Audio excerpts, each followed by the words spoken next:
Histoire d'en dire plus.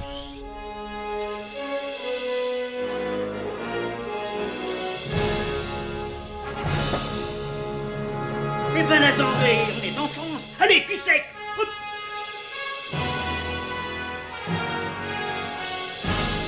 Personne ne veut le croire et pourtant c'est vrai. Ils existent, ils sont là, Tarnatata.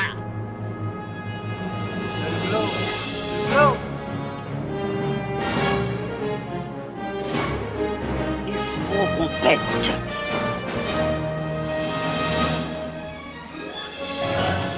Voyons, le circuit branché, correcteur temporel temporisé.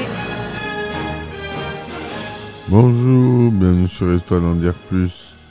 Aujourd'hui on continue avec la saga Alien. On aborde la production d'Aliens, le retour, qu'on a commencé hier. Donc c'est parti mon kiki.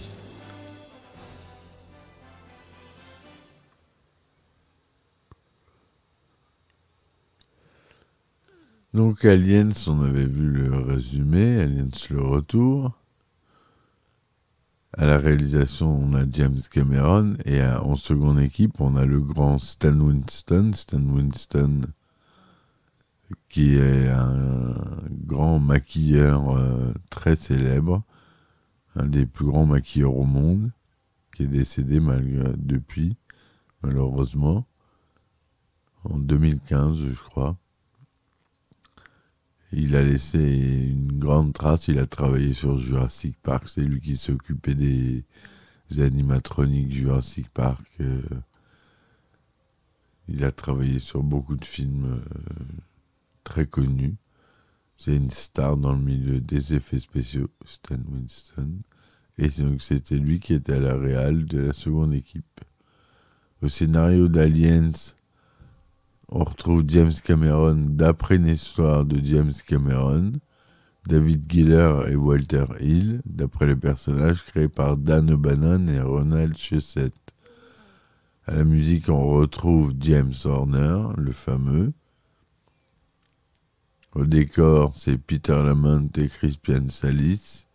Au costume, Emma Portus. Aux effets spéciaux, John Richardson. Donc les effets spéciaux, c'est ce qui est sur le plateau, et les effets visuels, c'est ce qui est traité sur la pellicule. C'était supervisé par Brian Johnson, Dennis Kotak et Robert Skotak, les frères Skotak. La production, c'est Gail Ann Hurd, avec assisté de Gordon Carroll, David Giller et Walter Hill. La production est Brandywine Production et Pinewood Studio, et aux États-Unis, la 20th Century Fox et SLM Production Group.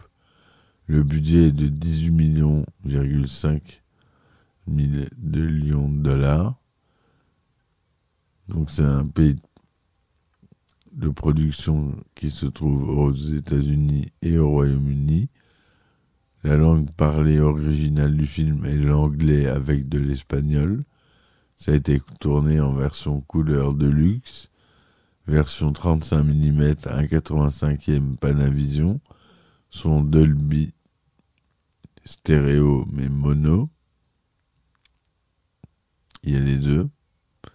Et la version 70 mm qui sera toujours en 1/85e Panavision, son stéréo 6 pistes. La durée, je vous l'avais dit, originale, elle est de 137 minutes. Et l'édition spéciale Director's Cut de 92, elle est de 154 minutes. Il est sorti aux États-Unis le 18 juillet 1986 et en France le 8 octobre 1986. Aux États-Unis, il était interdit aux moins de 17 ans, restricted. En France, interdit aux moins de 12 ans. Comme d'habitude, on est un peu plus laxiste là-dessus.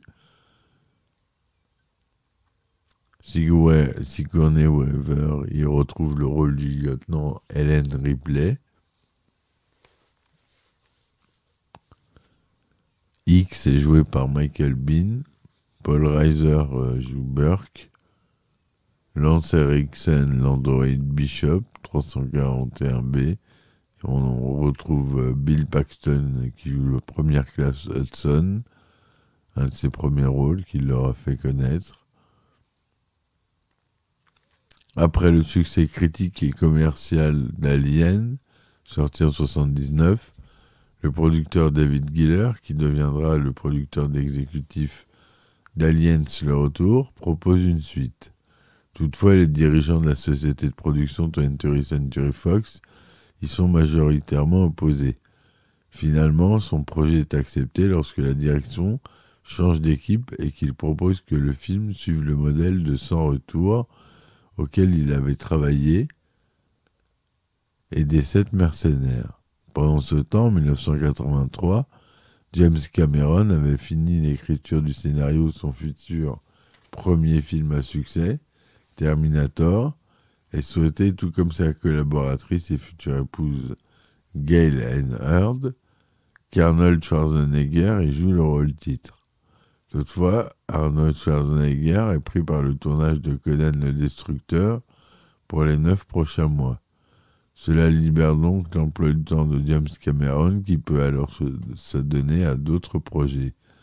David Giller, impressionné par le scénario de Terminator, lui demande d'écrire la suite d'Alien. James Cameron, grand admirateur du travail de Ridley Scott, soumet son brouillon de scénario à la Fox, qui approuve sa vision et lui promet la réalisation du film si son Terminator se révèle de qualité.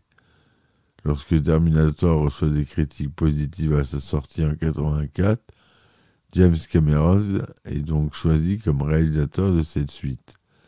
Il raconte que la meilleure façon pour lui de respecter la vision initiale de Ridley Scott est de ne pas faire un remake ou un clone d'Alien, mais une véritable suite avec sa propre vision originale, empruntant les éléments les plus intéressants, comme le cycle de vie des aliens et les personnages de Ripley,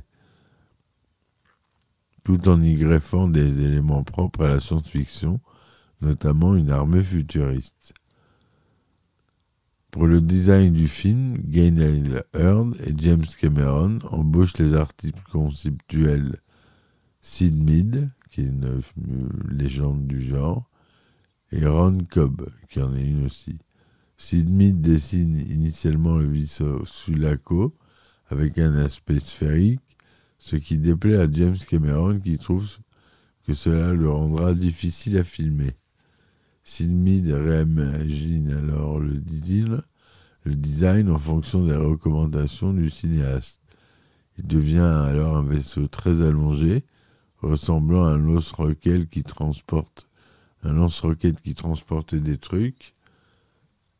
Le véhicule et l'équipement sont imaginés avec un aspect industriel, contrairement à d'autres œuvres de science-fiction jusqu'alors comme Star Trek. La navette et le tank APC dans le film sont des véhicules inspirés de la guerre du Vietnam, encore très présents dans la conscience américaine. En effet, la navette mélange les aspects de l'avion de combat F-4 Phantom II et de l'hélicoptère AH-1 Cobra. Les armes du film sont de véritables armes, à balles à blanc, bien sûr, décorées pour leur donner un aspect futuriste. Les fusils Pulse Rifle sont des Thompson SMG modifiés, greffés à l'extrémité de fusils à pompe Franchi Espace 12, afin de créer l'effet lance-grenade incorporé au fusil. Les Smart Guns de Vasquez et Drake sont des mitrailleuses allemandes MG42, maniées par les acteurs grâce à un système de Steadicam et décorées de parties de motocyclettes. L'équipe récupère également un vieux tracteur de pushback d'avion utilisé par la British Airways pour le tank APC. Le véhicule pesant 75 tonnes, l'équipe doit retirer environ 35 tonnes de plomb, reconstruire l'intérieur et renforcer le plancher des scènes de tournage. Les scènes interprétant les marines ont ensuite la liberté de personnaliser leurs armures et leurs armes en fonction de leur rôle. L'équipe choisit une centrale électrique abandonnée à Acton, dans la banlieue de Londres, pour tourner les scènes à l'intérieur du réacteur nucléaire, car la centrale offrait des couloirs grillagés et rouillés qui correspondaient à la vision industrielle et sale souhaitée. En ce qui concerne le design des créatures, les créateurs souhaitent respecter le design d'origine de Hans Rudi Giger, on dit les deux. Pour le premier film, il ne se réclame toutefois pas son aide en y apportant quelques modifications. Le chest-buster du film est d'un aspect moins larvaire que celui dans Alien. Il possède notamment des bras lui servant à s'arracher du torse de sa victime. Le plus grand changement de design est celui des aliens adultes. Dans le premier film, l'alien possède un crâne lisse et translucide, alors qu'ici, Cameron préfère une texture plus rugueuse. Le corps des costumes d'aliens sont peints avec des couleurs relativement lumineuses, ce qui les fait ressembler à des costumes de squelettes. Toutefois, sous un éclairage adéquat, ceci donne l'impression de relief plus réaliste. Cameron créa le design de la reine alien, qui était la seule créature sans précédent dans l'art de Giger, ainsi que celui de l'exosquelette motorisé que Ripley utilise pour la combattre à la fin du film. James Cameron était très intéressé par le personnage féminin fort d'Helen Ripley, et il envoya son scénario à Sigourney Weaver, qui tournait alors en France, afin qu'elle reprenne son rôle d'héroïne principale. Celle-ci fut étonnée de ne pas avoir été mise au courant par la production d'une suite, dont le scénario est terminé et le projet est déjà lancé, qui de plus fait de Ripley le personnage central bien plus que dans l'original. D'abord réservé quant au scénariste-réalisateur jeune et inconnu, elle changea rapidement d'avis après une rencontre avec Cameron. Weaver apprécia l'approche recherchée par Cameron et sa compréhension du caractère de Ripley. Toutefois, elle apporta des modifications mineures sur la manière dont son personnage devait réagir dans certaines situations du film. Après une négociation difficile avec le studio Fox, qui ira jusqu'à demander que Cameron réécrive le scénario sans inclure Ripley, Weaver obtient finalement le cachet qu'elle désire, environ $1 million, ce qui représentait un salaire considérable pour l'époque. Bah ouais, mais elle avait fait un one-shot avec Alien 1. Hein. Elle a fait un sacré succès avec le premier, elle était en droit de demander plus pour le deuxième. Le film devait être tourné en Angleterre. L'équipe de casting dut chercher des acteurs américains résidant dans le pays ou des acteurs capables de jouer des militaires américains agressifs. Ils firent passer alors environ 3000 personnes en entretien. Ils choisirent Janet Goldstein, qui joue au théâtre à Londres, dans le rôle de la marraine dure Vasquez, un rôle que Cameron avait considéré comme masculin, avant de trouver plus intéressant de le faire féminin. Mark Hodgson, un jeune Américain qui vit en Angleterre depuis ses 17 ans, est choisi pour interpréter Drake. L'actrice pour interpréter le rôle de la petite fille Newt s'avérera difficile à trouver. Des castings furent menés dans des écoles où ils cherchèrent une fille possédant un semblant d'accent américain. Les directeurs de casting notèrent que beaucoup des enfants avec une expérience d'actrice avaient joué dans des publicités et eurent donc le réflexe inapproprié de sourire en récitant leurs lignes. Carrie Ann, fille de militaires américains et d'une mère anglaise, sans expérience d'actrice, fut finalement choisie.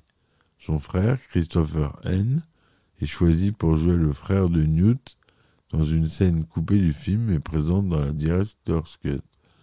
Heard et Cameron sont alors préoccupés quant aux possible trauma psychologique dont pourrait souffrir Carrie Ann, âgée de 8 ou 9 ans au moment du tournage. En participant à un tel film d'horreur de ce calibre, ayant de longues conversations avec elle et ses parents, elle leur assura qu'elle comprenait que c'était de la comédie.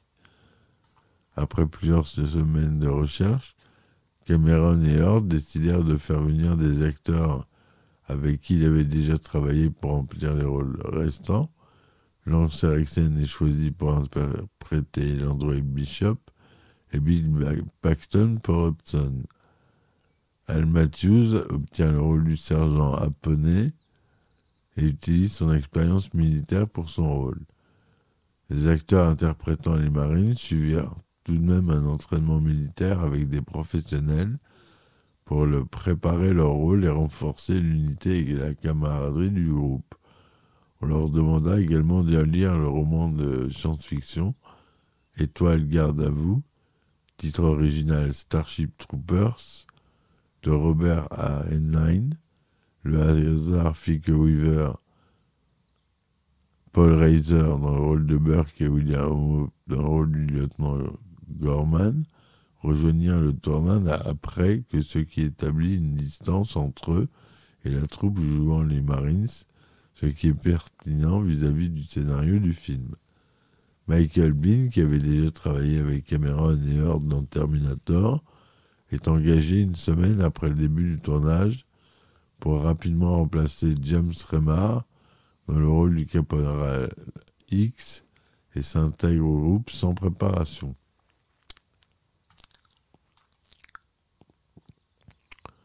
Le tournage débute fin 85 au Pinewood Studio en Angleterre. Il est marqué par des tensions entre l'équipe américaine et l'équipe anglaise, attribuées à un clash culturel. James Cameron envoie notamment le premier directeur de la photographie anglais dont le travail ne correspondait pas à sa vision.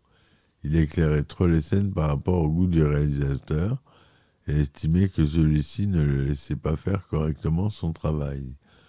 De plus, l'équipe anglaise, admirative du travail de Ridley Scott pour le premier Alien, ne voit pas d'un bon œil qu'un jeune cinéaste canadien, aidé d'une équipe américaine, reprenne sa création. L'équipe anglaise travaille alors de manière très traditionnelle, relativement décontractée, interrompant le travail par de pauses régulières ou prenant de longs déjeuners, ce qui contraste avec James Cameron, un réalisateur dynamique et très exigeant, soumis à de fortes contraintes budgétaires. Lorsque Cameron et Galen Hurd licencient le premier assistant, l'équipe anglaise va jusqu'à les menacer d'une grève. Pendant le tournage, il y a eu quelques accidents mineurs, notamment lorsque le personnage Drake tire au lance-flamme vers le tank APC où se trouvent les autres marines. Les acteurs respirèrent le gaz toxique du décor en plastique brûlé et suffoquèrent pendant quelques instants. Le tank APC, difficile à manier, provoqua également plusieurs incidents sans causer de blessures graves aux membres de l'équipe. Pour le tournage des scènes dans la centrale électrique abandonnée, l'équipe dut nettoyer l'amiante, prendre des mesures de la toxicité de l'air et même distribuer des médicaments. Sur le plateau de tournage, Sigourney Weaver est surprise par l'omniprésence d'armes à feu. Bien que le scénario qu'elle avait lu ne le cachait pas, cette situation provoque chez elle un cas de conscience, puisqu'elle a notamment milité contre le port d'armes aux États-Unis. James Cameron l'a fait s'entraîner dans un stand de tir pour qu'elle se sente plus à l'aise avec leur maniement. L'actrice aurait d'ailleurs utilisé cette aversion pour les armes à feu lors de son interprétation, estimant que Ripley n'est pas une guerrière qui éprouve du plaisir à utiliser une arme, ce qui la distingue des Marines. Les dernières scènes filmées sont celles de Ripley qui secourt Newt. Ainsi, les deux actrices, Sigourney Weaver et la jeune Carrie Ann, sont les seules restantes pendant les derniers mois du tournage. Elles se surnomment alors les orphelines et développent une forte complicité. Carrie Ann considère Sigourney Weaver comme une mère de substitution, alors que sa famille ne pouvait pas venir la voir autrement que les week-ends. Selon Sigourney Weaver, les scènes de fin avec Newt étaient parmi les plus difficiles physiquement de sa carrière, puisque pendant plusieurs mois de tournage, elle devait porter à la fois Anne et des armes très lourdes, le tout dans un froid glacial. Ainsi, pour certaines coupures, Weaver portait un mannequin léger de Anne. Les effets spéciaux. Pour les effets spéciaux, James Cameron et son équipe utilisèrent plusieurs techniques permettant d'éviter le dépassement du budget ou d'utiliser l'image numérique, à cette époque encore insatisfaisante, et comme la perspective forcée avec des maquettes miniatures, l'utilisation de miroirs, de câbles, d'animation en volume ou de projection arrière, ils filment notamment une maquette de vaisseaux au ralenti pour ensuite accélérer la bande pour rendre leurs mouvements réalistes. Aussi, l'explosion thermonucléaire vue de l'espace à la fin du film est essentiellement une ampoule recouverte de coton. James Cameron et Elgin Earl embauchèrent Robert et Dennis Stoddard pour les effets spéciaux, qui avaient déjà travaillé avec eux sur des films de Roger Corman. Ils restaurent d'abord le modèle miniature du vaisseau extraterrestre du premier film Alien, afin de le photographier et d'utiliser les images dans des séquences du film. Ils font ensuite construire dans les studios Pinewood une miniature 1/5 du complexe colonial, où les bâtiments font entre 5 et 8 pieds de haut et 30 à 40 de longueur. L'arrière-plan du complexe, le ciel nuageux et sombre de la planète, est en fait une peinture qui entoure le modèle. Il récupère avec des débris brûlés et rouillés d'autres productions du studio, afin de les utiliser comme des débris pour décorer le complexe. La maquette du vaisseau Sulaco fait 6 pieds de longueur et est construite pour n'être vue que d'un seul côté. La navette est également construite en miniature à 7 pieds de longueur, taille 1/12. Le véhicule terrestre qui en ressort est une maquette télécommandée de très petite taille. En plus du véhicule taille réelle, une autre grande maquette est utilisée dans d'autres séquences en gros plan. Pour la séquence où la navette s'écrase, ils utilisèrent des maquettes descendant des câbles jusqu'au sol et équipées d'explosifs. Cette séquence est filmée 4 fois au ralenti. Elle est ensuite utilisée en projection arrière afin que les acteurs puissent jouer la scène où ils réagissent à l'explosion de la navette qui se déroule à l'arrière-plan. La scène où la reine alien pond des œufs s'avère particulièrement difficile à filmer. Pour la tournée, les créateurs fabriquent un modèle au 1/4 du nid et la créature et utilisent des câbles et marionnettistes cachés derrière des miroirs pour animer la ponte et des brouilloirs situés sous la maquette pour créer des effets de fumée. Des marionnettistes et des câbles sont également utilisés pour animer en temps réel des séquences où la maquette de la reine marche et son combat avec l'exosquelette motorisé. Une taille réelle de 14 pieds, environ 4 mètres, est fabriquée. À l'époque, c'était l'un des plus grands animatroniques créés pour un film. Elle est suspendue par une grue, ses bras conduits par 2 marionnettistes situés à l'intérieur du mannequin, son corps et sa tête étant contrôlés par des presses hydrauliques, et son visage par des câbles. Jusqu'à 16 marionnettistes ont été nécessaires pour la contrôler.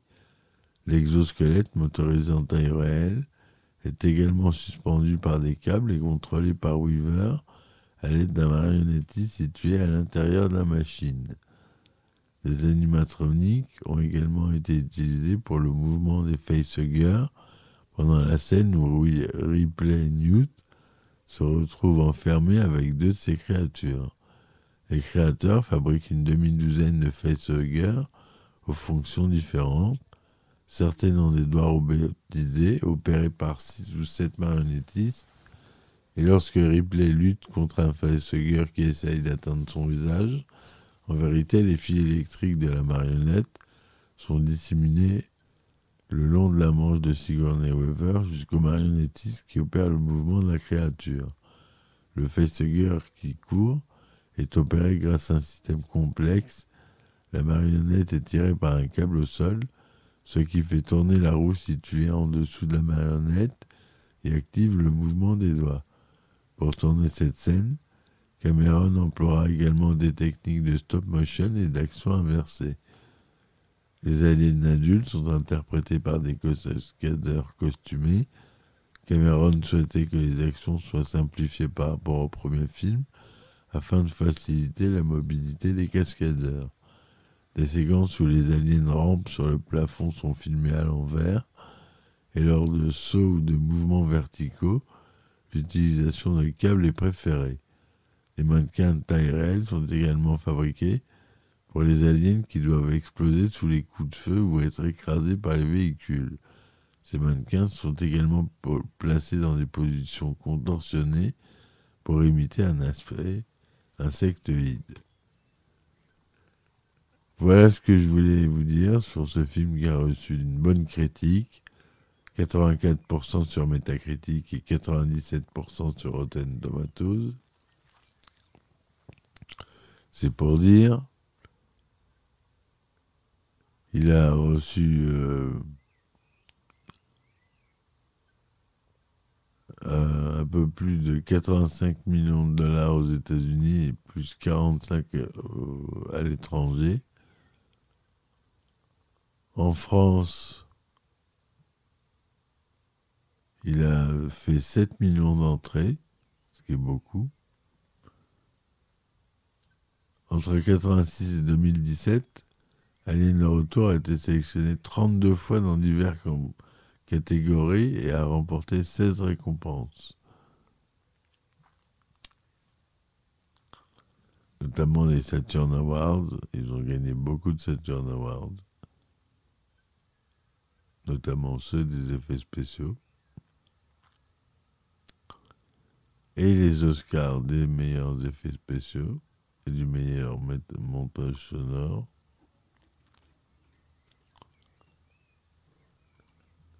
Voilà ce que je voulais vous dire sur cet épisode. C'était tout pour Aliens le Retour. On verra. Je ferai sûrement les autres Aliens, s'il n'y a pas de raison. Je vous dis merci de m'avoir écouté jusque-là. À très vite pour un nouvel épisode. Supportez-moi sur mes différentes plateformes. Laissez-moi des likes, des commentaires, s'il vous plaît, si vous voulez que j'aborde un film en particulier. Et je vous dis à très vite. Ciao, ciao. Histoire d'en dire plus.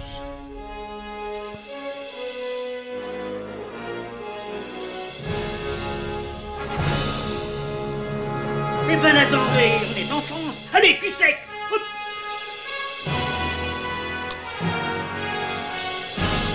Personne ne veut le croire et pourtant c'est vrai, ils existent, ils sont là, Tarnatata. Glow. Il faut qu'on pète.